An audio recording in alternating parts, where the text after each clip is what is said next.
ఒక మనిషి యొక్క మైండ్ ఇంత ఖరాబ్ అయిపోతే, వాడు ఉన్మాది మార్గ తయారైపోతే, ఈ ఉన్మాదులతో సమాజానికి ఎవరికి రక్షణ?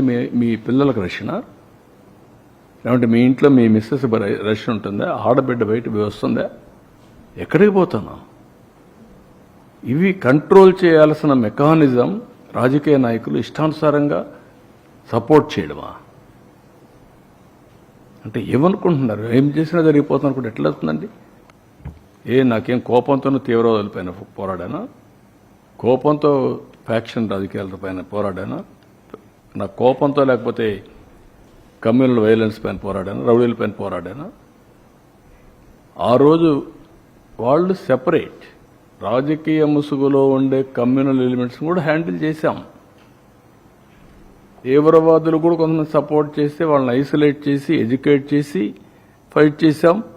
ఒకసారి ఆ సమస్య వచ్చిన తర్వాత అది కూడా కొంత ఐడియాలజికల్ అంటే కాదు, మీకు సాధ్యం కాదని నేను ఆ రోజు చెప్పాను. ఇది సాధ్యం కాదని చెప్పాను నేను. ఇది రాజకీయ, ఆర్థిక, సామాజిక సమస్య.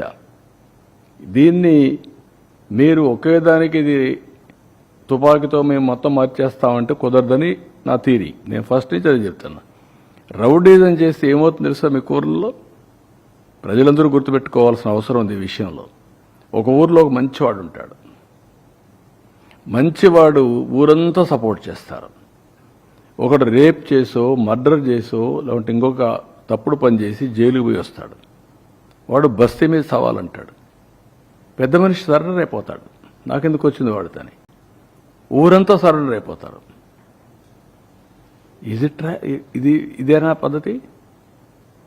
అంటే ఎక్కడికి తీసుకుపోతాం ఈ సమాజాన్ని? ఎవడికి న్యాయం జరుగుతుంది?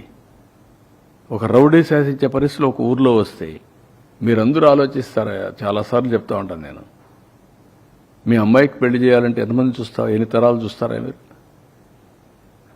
ఒక నాయకుడిని చూడరా? I'm asking. మీ భవిష్యత్తుని తీర్చిదిద్దే నాయకుడు మాత్రం మీరు చూడరు. మీ ఇంట్లో ఒక అమ్మాయిని తెచ్చుకోవాలన్నా, ఒక అమ్మాయిని ఇవ్వాలన్నా 7 తరాలు చూస్తారు, 10 మంది దగ్గర చెప్పించుకుంటారు. అప్పుడు కూడా కొన్ని జడ్జిమెంట్లో తప్పులు ఉంటాయి.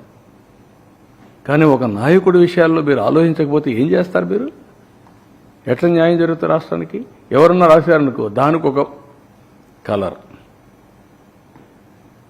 వీళ్ళంతా సమాజానికి వ్యతిరేకం. నేను అడుగుతున్నా, పోయిన గవర్నమెంట్లో అరాచకాలు జరిగాయా లేదా? జరిగిన దానికి యాక్షన్ తీసుకోకుండా వదిలేస్తారా? అంటే నేను రాజకీయాల్లో ఉన్నాను కాబట్టి నా ఇష్ట ప్రకారం శాసిస్తాను, నేను చెప్పింది మీరు నమ్మాలంటే, నేను ఏం చేసినా అదే చట్టం అంటే హౌ ఇట్ ఈస్ పాసిబుల్?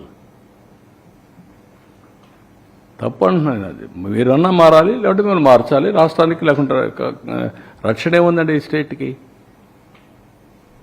ఏ స్టేట్లోనే ఇలాంటివి ఉన్నాయా?